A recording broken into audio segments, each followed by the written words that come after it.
Hello. Hey, I'm live. I think I have an issue with my camera, so don't mind me just a second while I try to figure that out. It's like I should have checked this beforehand. I'm so not a professional. Okay, while I wait for that to start waking up, I have this page here. It's a page of Age of Chapter 24, page 5. I have it all drawn, and what I am intending to do is, oh, there we go. That's much better. Much better. I just had to kill the autofocus because super close range. So I've all drawn. To start doing some of the lettering. I don't normally do lettering on the stream, but I only have a couple of speech bubbles on this page that I need to do, so I'm going to knock those in real quick. So I have my triangle, which I use to make sure that I am lined up with the panel so I'm at a nice right angle so that my letters are going to be nice and even and parallel with the top and bottom of the page as much as possible. So then I also have my little handy dandy Ames lettering guide, which you can get at any art supply or drafting store, like that's a thing, art supply store. You can get them at Staples sometimes even. But ignore all of these dots up here. I'm going to use the dots down here, and starting on this bottom row, I am just going to put in. I have a video where I go over this in great detail, but you can watch me do this like real time right now. So I've got one little speech bubble here. My script is, I don't want to show you too much of it. My is just out of frame over here. I don't want to show you others. So this is really just one word. I have my lines. I pencil it in because once I do it in pencil, I go, oh, that word's too far over. And I don't like it there. So then I can erase it and go, no, I'm going to move you over slightly so that you're more centered in the frame. I've done an excessive amount of hand lettering on my comic, so I'm pretty at judging how much space a word is going to take up, but I'm not 100%, of course.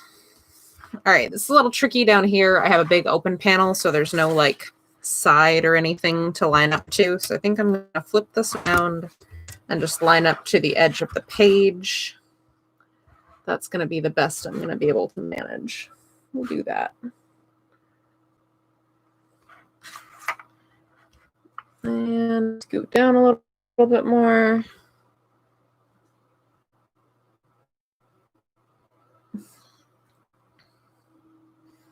Till I get it lined up just about where I want it.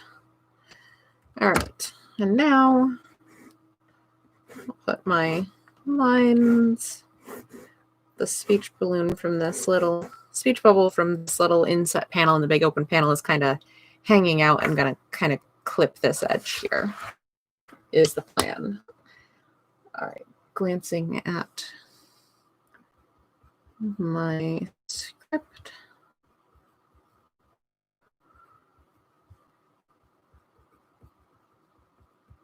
There we go. All right, and there's the penciled in words. Now that's it. Those are the only two bubbles on this entire page, which is part of why I was like, yeah, sure, I'll do those on the stream today. So now I need to change those from pencil into ink. So I'm going to get out my school nib. It's got a nice point to it. It's fairly stiff. Does not have a lot of give. I'm going to open up my ink. Yeah. It's an older bottle of ink, so it's all right. Tap a little bit of the excess ink off, make sure I don't have a big gooey mess when I go to do this. And then I am going to put in, and you go pretty slowly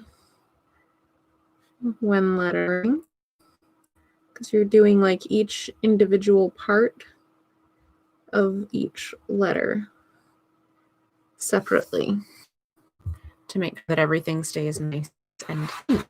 So now we're going down here.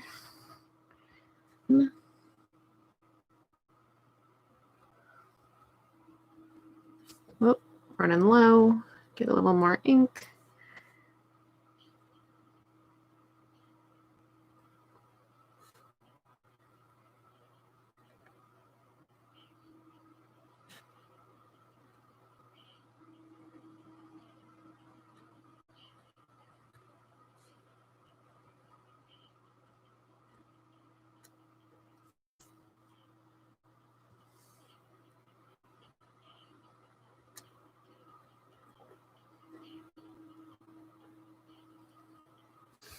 There we go. Now I can clean that off. Theoretically, where did my other paper towel go? Oh, it's in my lap. Okay, so those are going to take a minute to dry. See the shininess on the ink there? That's still pretty. I'm going to kind of move on and do a couple of things and be as careful as I can to not rub my hand through that while I'm waiting.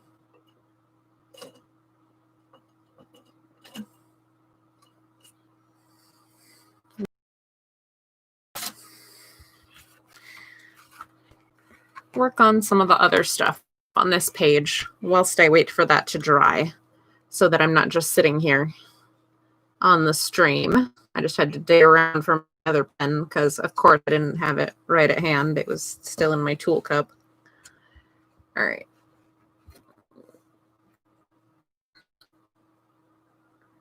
So I'm going to start doing some of the other inking. Starting some more work with tools. I don't want to lay this triangle down because it would be dragging through that ink I just did on the lettering. So I'm kind of holding it up, suspending it in the air.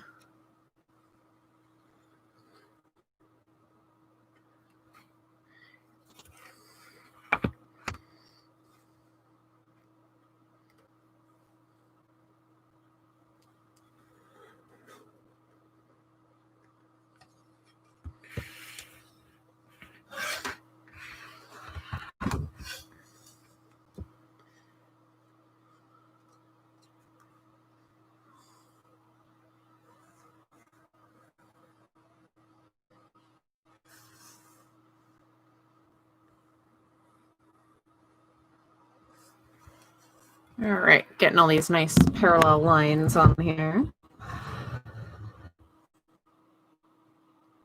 for all the tiles.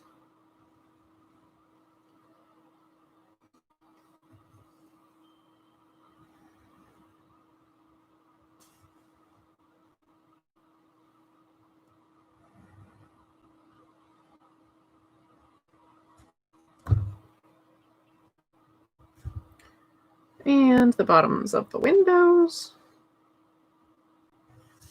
There we go. We'll do some of that down here too. Got to periodically clean off your tools so you don't make a big gunky mess. That would be bad.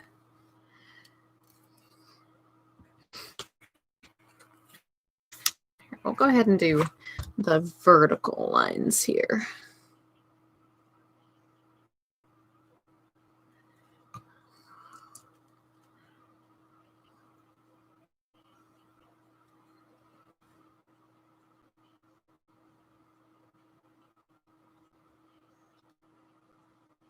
This window with its bars.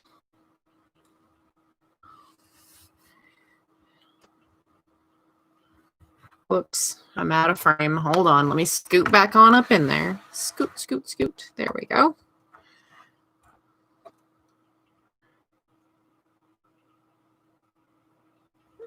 Got to leave the gap on that side of the bars because that's the angle this is approaching at. So that's where you're going to see it enter that vertical bar. That'll make more sense in a second.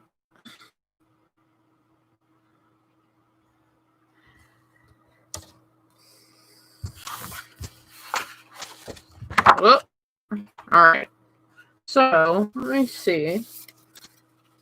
How dried or not are those letters? They're still looking a little wet. A little, yeah, you can still see the shine on them. I would not recommend sticking your finger on it to see if it's wet or not. That's a bad idea. Don't do that.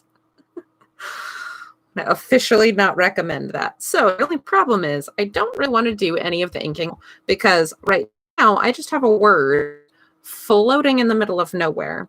And I don't know exactly where that speech bubble is going to go around it. I have a vague idea, but until that's dry and I can actually draw it on there, I know for sure. So I don't really want to start doing a bunch of stuff on here and then find I either have gone too far and I'm going to have to wait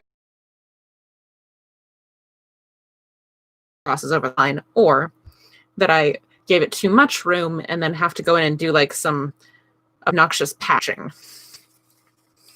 So I'm basically just going to leave that panel alone until I can get in there in a minute or so to finish that balloon. On my top panel, however, since those are much thinner lines, it's already drying well. So we're going to keep working up there for the moment.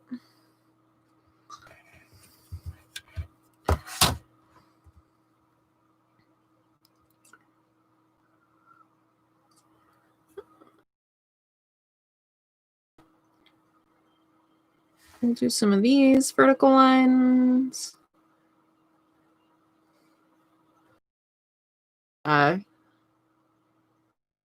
Lines.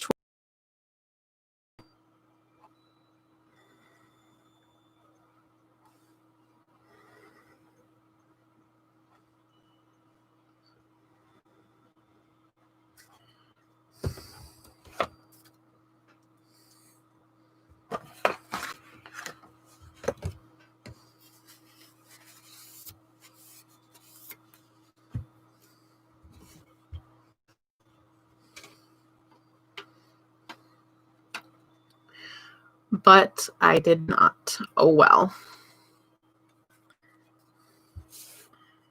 We'll do some more of these ones over here.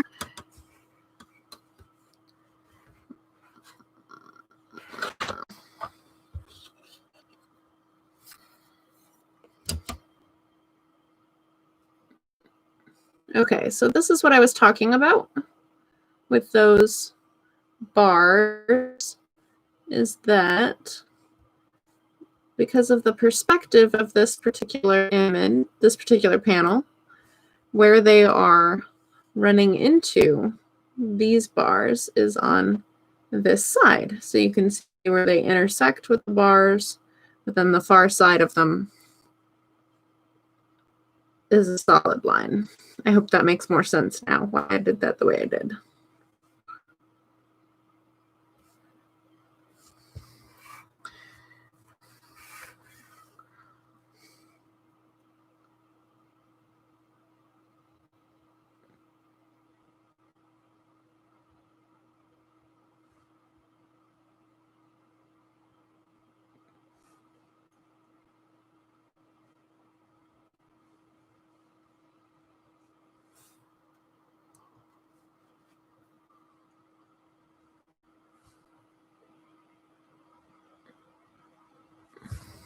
There we go.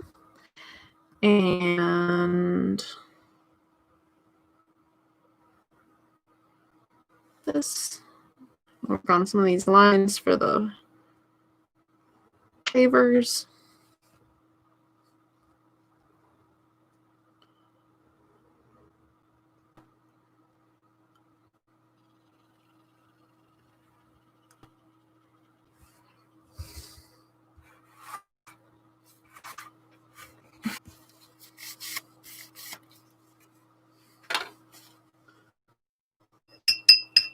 All right, clean off.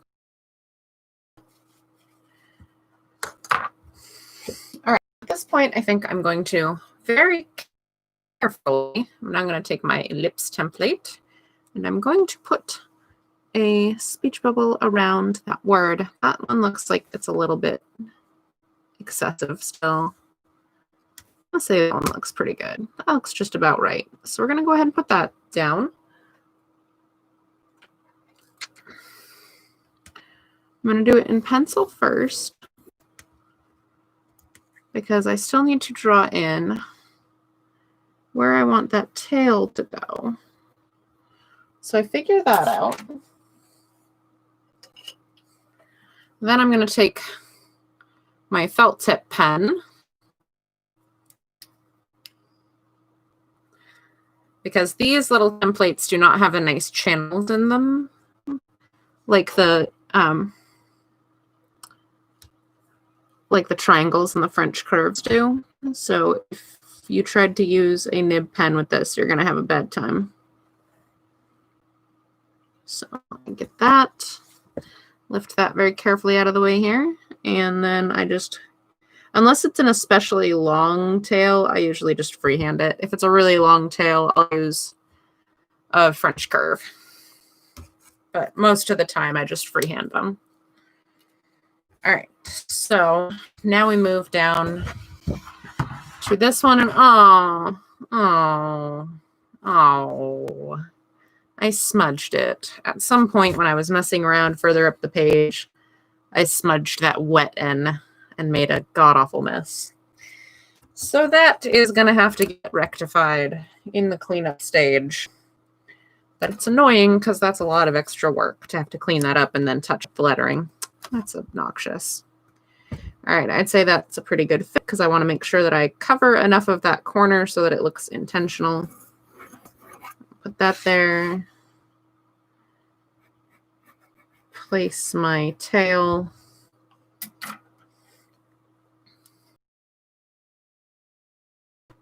Now go back over with the corner of the panel, but I also have to clean that, which I'm not thrilled with because that's a much more annoying cleanup job than just having to remove a little panel corner. Ugh, goodness. Goodness. Okay, well, at least at this point, our lettering is complete.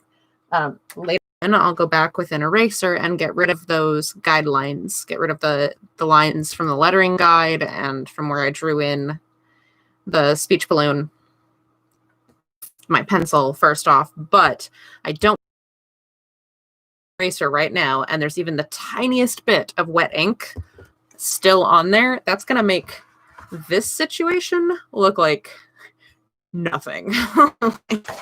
That will make such a mess. So I'm just not going to do that right now. I'm going to give that some time before I come back in here and clean that up. All right. I want to make sure that I have a nice curve on these. Where do I want? Which curve do I want? This is the curve I want. There we go. Make sure I have a nice curve on that arch. The French curve, you want as much of the curve as you can, as closely as you can. If you can't get the whole thing, like obviously I can't, and then I'll come back once that's dry and I'll do the other half.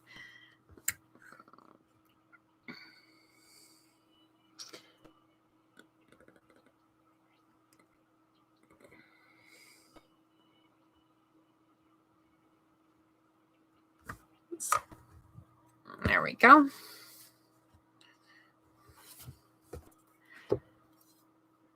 Slowly but surely making progress there.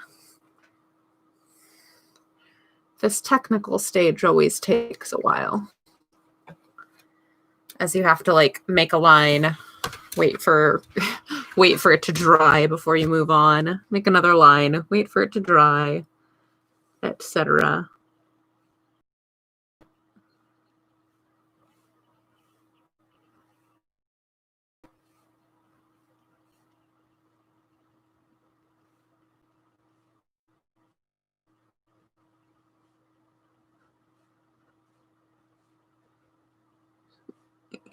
Get this tile pattern down, and I will almost certainly mess it up at some point because I think I do, like every time.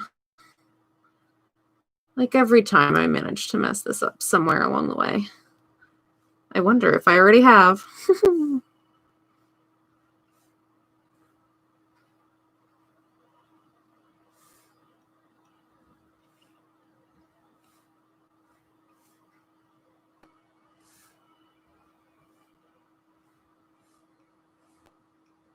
I'm like not really on the lines that I drew when I penciled this. I'm not really sure what I'm doing right now.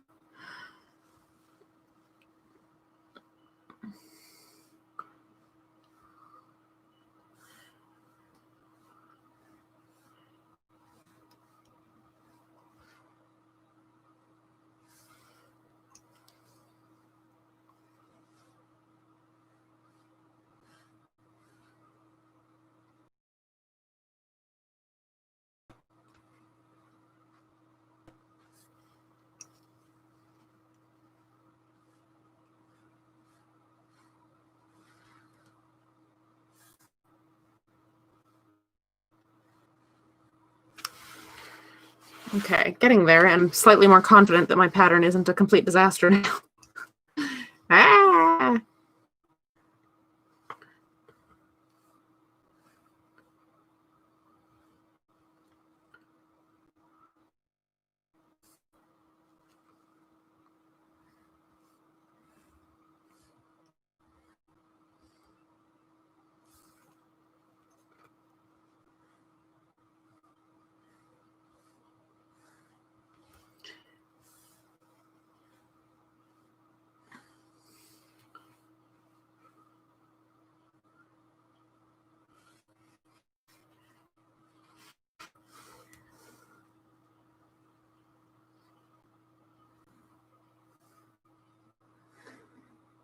Okay, there's all those tiles. I'm going to quickly come over here and do pretty much the same thing on this panel. So I think that's the last of technical lines I need to add to this panel until I can just start doing freehand stuff.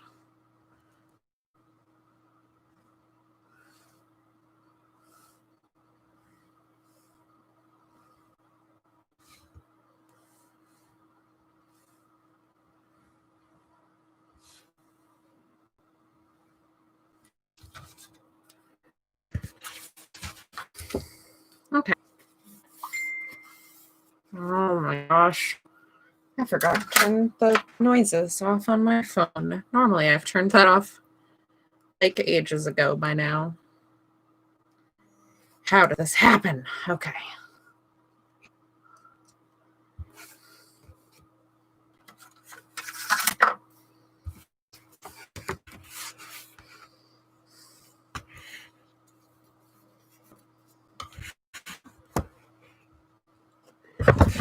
Whoa. Whoa. Okay. Bored. Let's not do that. So here's a fun story. I am in this extremely... I've got an extreme... Oh, that's sloppy. Oh, well. I'm in this extremely awkwardly positioned little nook trying to do this because I'm got my little pocket studio set up over here.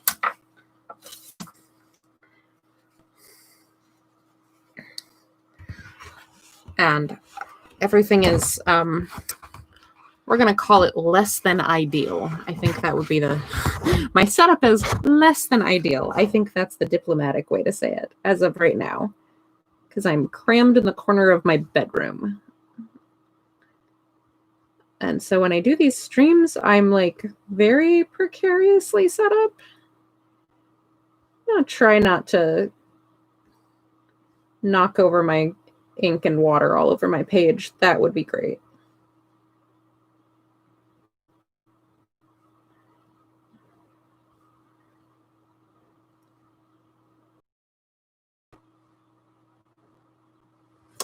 There we go. Okay.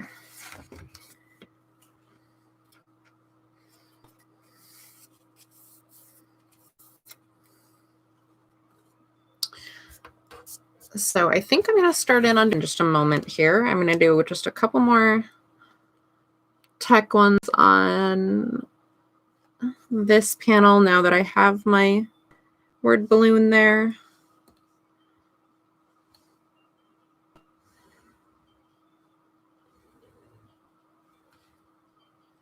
Oh, whoops, wrong side. Those do need to be solid.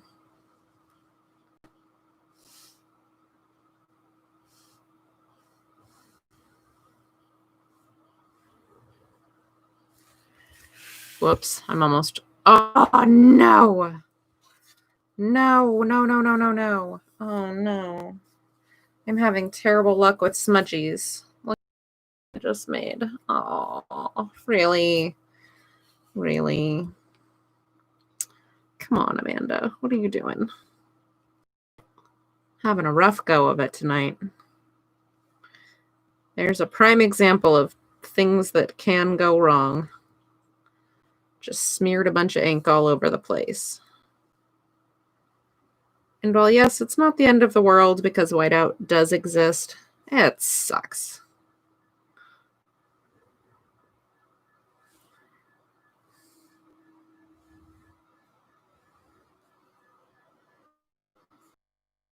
There we go.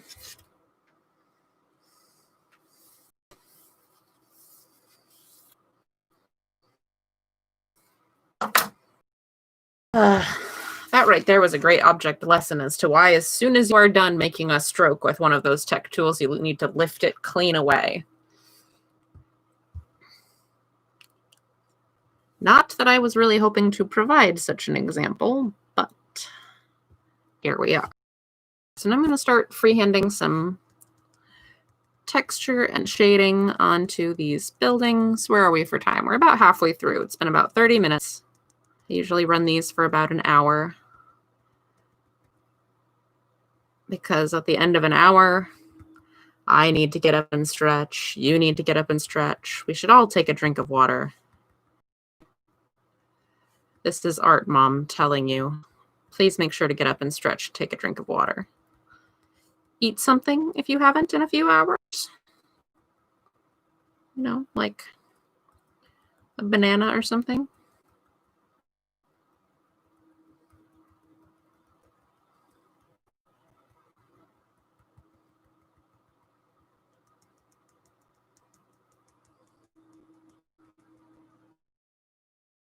So my challenge, chapter 24 from chapter 23, is that chapter 23, they both take place in the same place. Like both chapters, 23 and 24, both take place at the High Temple of Nura. And like, the only difference is that chapter 23 takes place entirely in the dead of night. And so everything was very dark and very heavily textured. And so I have to keep reminding myself now in chapter 24 that, like, yes, you're drawing the same space that you were last time, but now everything needs to be much lighter. There needs to be a much lighter so that it does not look like it is still nighttime, except the sky is white instead of black. Like, calm down. Gotta calm down and back off here. All right, I think I'm just gonna freehand these and hope that that goes okay. They're very short lines, so I should be all right. Seems to be working okay. Ish. That one was a little wonky. Okay, yeah, that worked all right. I'm not gonna say like great by any means, but that worked all right. Okay. So yeah, I have this like kind of sandstone texture on my buildings, and I like it was for all of the last chapters. That's my challenge, is finding that balance.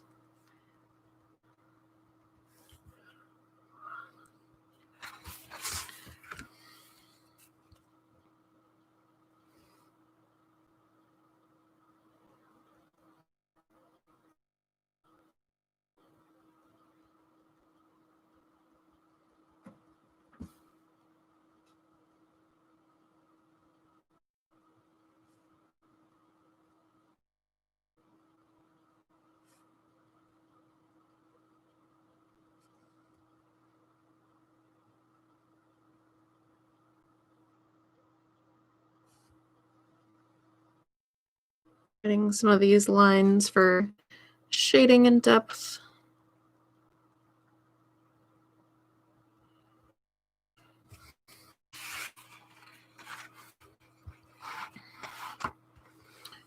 And then I do want like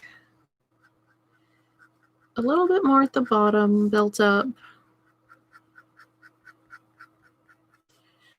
Combination of like give it a little bit of weight and heaviness to the bottom of it, which I know doesn't make like logical real world sense, but it does actually help with the illusion. It's something like a big stone wall has like a weight and a presence to it, is to just shade the bottom edge a little more. It's like, as far as how light actually works, it's silly and that's not really a thing, but it does help to enhance that illusion. And also, I mean, I figure that the bottom edge of buildings tend to get a little bit grimy. So there's probably a good amount of like water and dirt and that sort of thing that's just kind of baked right in there at this point.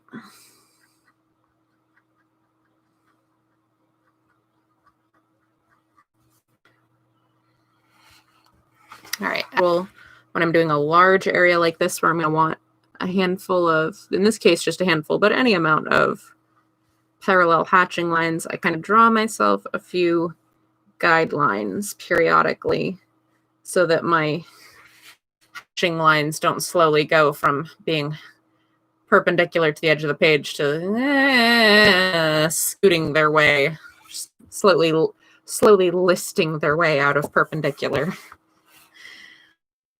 Don't.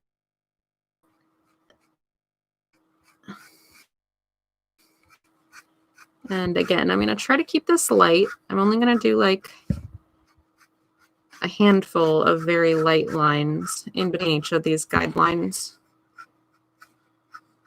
just so that it's not a completely like stark white surface. There's like a thing of fuzz on my pen. Why are you there? Whoa, okay, yeah, let's not bang into the camera, Amanda.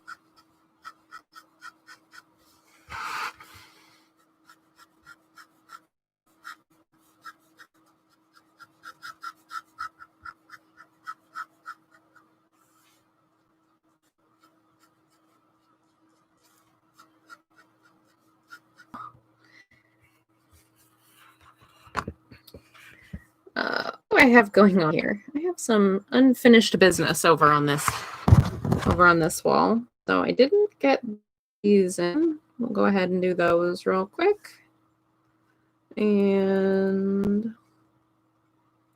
like these windows are in a little bit more of an extreme perspective position. So some of the detail is just kind of going to get a little smooshy because that's just how that goes.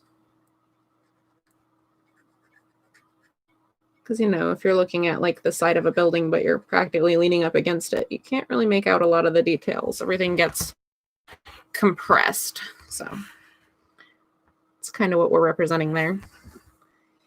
I saw a really good thing. There's always like, it's a very common mistake. And I'm sure I even do it sometimes still because I don't get bogged down in mathematical perspective. Like you can calculate that like how everything is in perspective. That's a thing you can do if you really, really care to, which I do not. I am trying to get stuff done. I am more interested in it looking right enough to look okay, to not stand out when you look at it, than I am in obsessing over things being actually mathematically correct. But you can figure out mathematically like how wide a window in the amount of perspective should be to be the correct width. And I saw a drawing like many years ago showing how most most artists, especially younger and inexperienced artists, really mess that up, and they make like doorways and windows much wider than they should be in perspective, and showed how, like, if using mathematical perspective, if you were to look at it, if you were to actually like measure it and figure out like how wide is this doorway, that the way that people, when they're first learning perspective, will like sometimes overestimate how wide they should be in these kinds of situations, and that it would actually be something like a 5-foot wide door. I was like, oh, and they're like, oh, if it's actually a regular sized, like 32 to 36 inch door, then it should look this wide when you put it in perspective. And it's like, oh, okay. Good to know. So that's just something I keep in mind. That was a very strong and impactful visual. Unfortunately, I have no idea where I saw it. Like, I don't remember where I saw it. It was a very long time ago. I'm sure a similar lesson has been in like lots of different things about perspective. Oh shoot, what was the name of that book? There's a perspective for comic artists book, and it's all, I can't remember the guy's name who did it. It might have been in that book. I don't know. I want to say it was not though, but it might have been. And the guy's like talking to like the whole conceit. It is done in a comic style, and the whole conceit is that the author is explaining this all to this guy whose head is a coffee mug. I have it in my library somewhere, but that's not in my pocket studio, so I can't like lay hands on it right this instant. In my regular studio setup, it would be like within arm's reach of my desk, but I can't remember the guy's name. I'll have to look it up. I'll have to look it up and put it in the description once I'm done streaming, so that you can, if you're watching this in archive, you'll be able to just look at the description and know what I'm talking about. It was really great. A lot of it is like way more technical than I ever care to be, but it was also really cool information to have should I get stuck, or should I want to try to figure some of this out the actual right way, as opposed to the looks good enough way, which is my usual approach. Not gonna lie.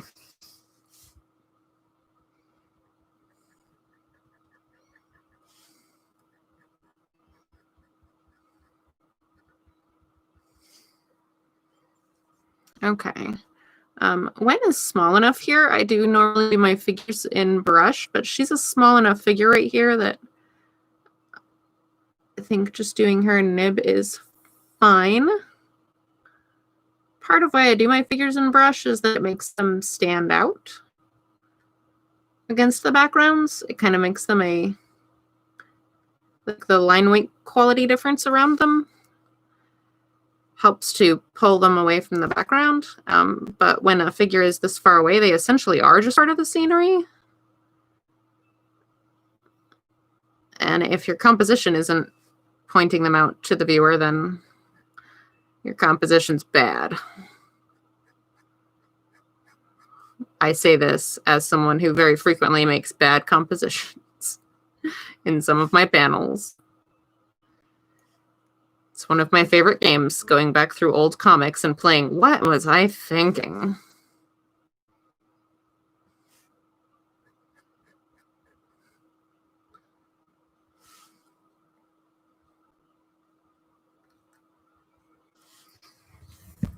All right, there's that little figure.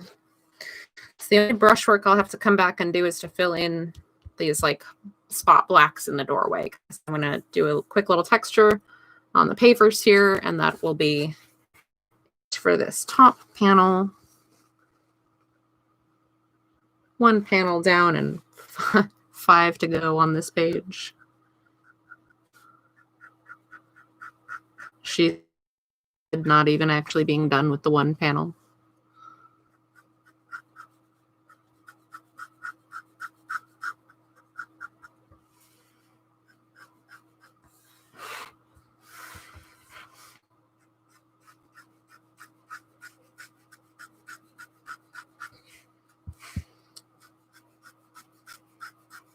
It's also like, oh my God, no, cat, no.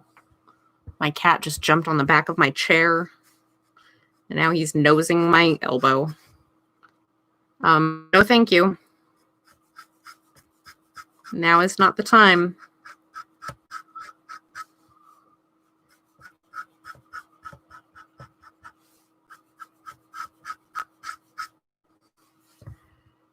Anyway, as I was about to say, is there like a hair on my pen? Oh, I guess it flew away. I swear you didn't actually even get near any of my drawing stuff, and your hair still magically transported over here. Good grief. As I was saying before I was so rudely interrupted, it's really too bad that I can't like play music while I'm doing this because YouTube.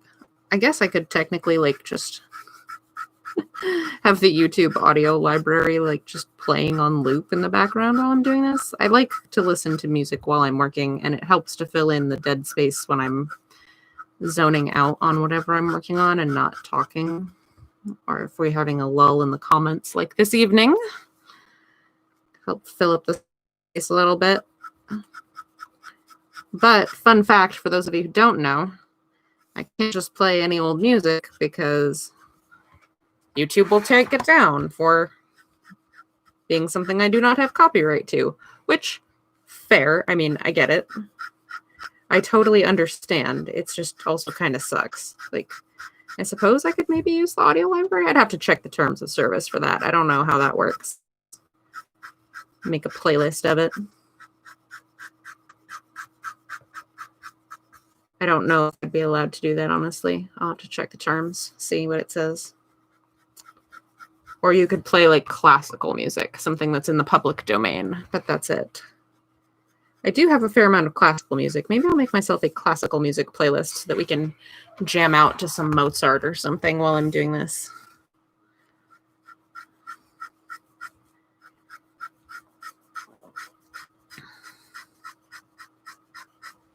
And then I can get all the like classical music snobs up in here telling me how basic my tastes are. It'll be awesome. I've like, I don't know, man. I don't know enough about classical music to be snobby about it. That is not my area of expertise. I like a lot of classical music. I enjoy listening to it.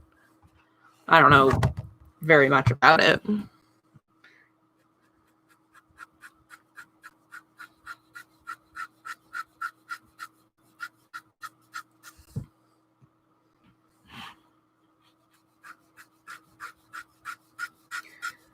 I have had people actually like scoff when I told them that one of my favorite composers was Tchaikovsky, and I'm like, but why though?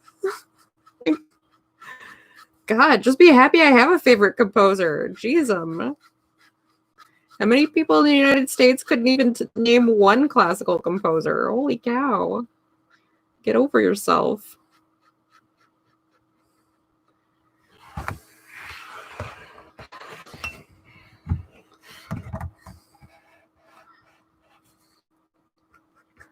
Almost there on this panel.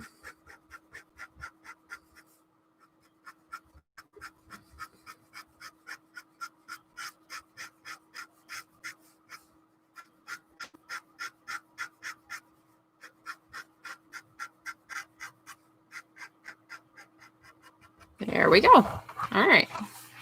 There's that first panel done. We've got a little less than, well, we've got about 13 minutes left at this point. So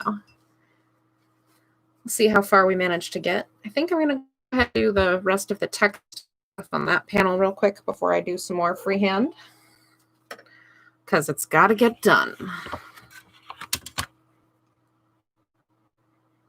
True facts. It's got to get done.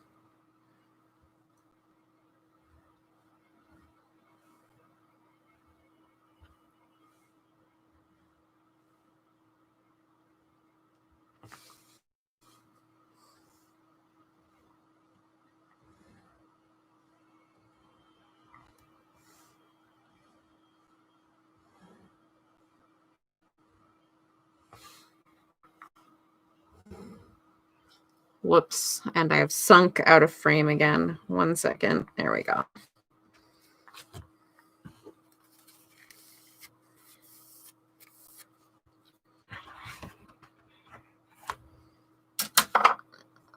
All right. So this panel is probably going to take us pretty much right to the end of it. So we'll see how far I get. That's all going to be. I'm not going to bother trying to get that with a brush. I'll just get that with a pen right now because it's pretty narrow. But that'll be spot blacks, spot blacks.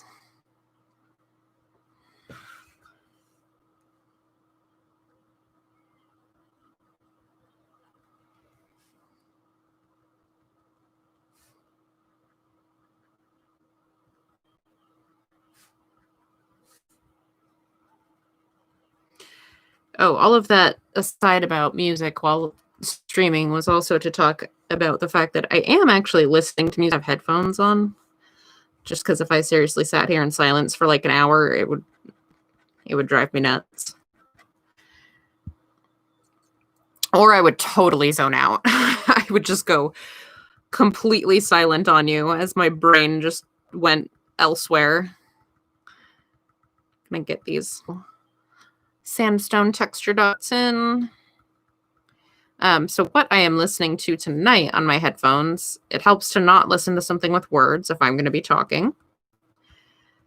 So I'm listening to an electronic question mark. I don't know if that's the exact genre, but I'm listening to an electronic music album, entirely instrumental, from Cathode Ray Tube. It's real good, you guys. I really enjoy it. It's actually really great for like inking and just kind of zoning out. It's intense and atmospheric, and I love it. It's good. And I know the guy who does it. I know the guy who goes the man behind the name Cathode Ray. Worked with my husband at one point, I think is how they knew each other. And also does indie comics, and so I've seen him at a few like indie comic conventions. We'd run into each other. But anyway, his music is great. Check out on Bandcamp. I don't know if he's on Spotify or not. I know I got the album from Bandcamp, and it's great. And that's Cathode Ray Tube is the name of the artist, and Catabasis is I think it's his most recent album he puts out. He's also like an absolute machine. He puts out a new album like every 4 months. I don't even understand. I don't even understand. I think this is the most recent one, but there's another one coming out in like January or something.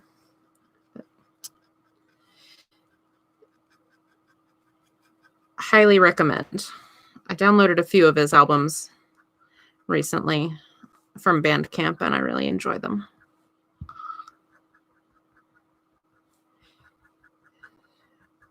And I kind of wonder, like, because I like know him, if like got him to be like, yeah, you can use my music on your streams, like, would YouTube still just like automatically just be like, oh, I hear music, oh no's, gonna pull it because I hear music. Because, like, he's the copyright holder. I don't know. I mean, this is the problem with everything being run by robots, is that most of the time when a video gets pulled because music is in it that does not belong to the person who has posted the video, it's not even like because someone actually files a copyright strike. It's because their video scanning software like detected music and was like, oh no, that's not yours. I don't know. It's weird.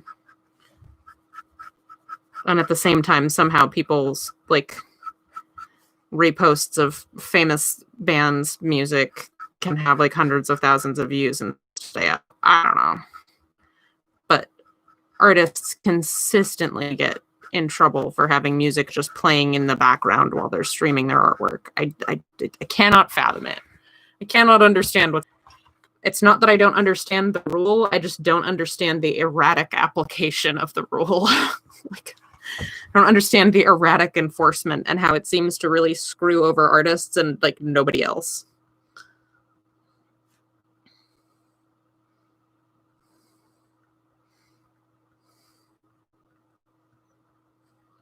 I don't know if there's just something I'm missing there or what. If you happen to know what it is that I'm missing about this picture or what part of the story I might be not getting, by all means, please let me know. I do genuinely want to understand better, not just bitch. Although bitching is fun too.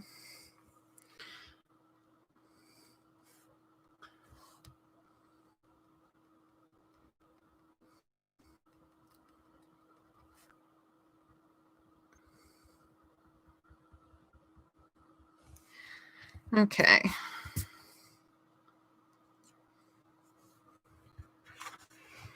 Okay, we've got 5 minutes left. I'm almost done with this. Almost done with this panel. And so since we've got about 5 minutes left, I'll start doing the thing where I tell you all the things. Amanda Call, this is my YouTube channel. I'm here just about every week with a live art stream where you get to watch me work on some of my artwork. I also try to upload videos fairly regularly of other stuff. Last month I did my October Art Challenge where every day for the entire month of October I had a new time-lapse or stream of me working on a new piece of artwork. I don't typically post that frequently, but I do post somewhat frequently, somewhat regularly. Other like art tutorial, art supply unboxings, or that sort of thing. Time lapses of progress. I've done a couple of plein air sessions. Those are fun. Like, I have another one of those coming up before too long that I filmed a little while ago but haven't posted yet. But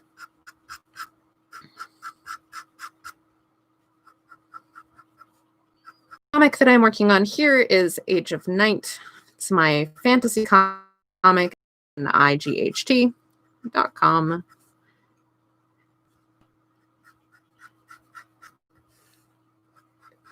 You can also support me on Patreon. And if you do that, even for just $1 a month, you get all the comic pages a week early.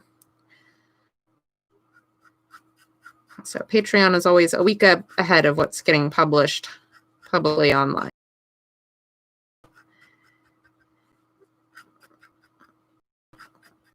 And you can follow me on social media. I'm on Twitter at Age of Night, spelled just like the website, and on Instagram at Amanda Call Art. That's my name with the word art after it, all is one word for the handle.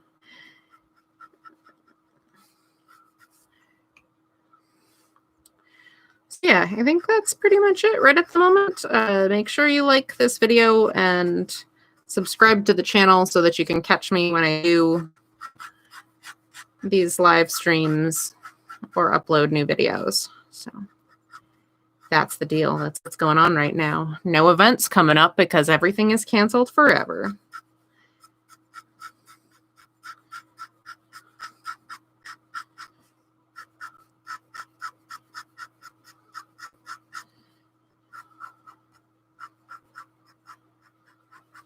All right, there we go. So that's that panel. So it's just about an hour. I started this hour. I had this page completely penciled, but I had no ink on here other than panel borders. So in the course of the hour, I got the lettering done. So it was really just the 2 word balloons, but hey, that's still something. I've got 2 panels where the background inking is done. I've got a little bit of the technical inking on a 3rd panel. So I made some pretty good progress in this hour. Thanks everybody for staying and hanging out with me while I was working on this, and I will see you next time. Bye.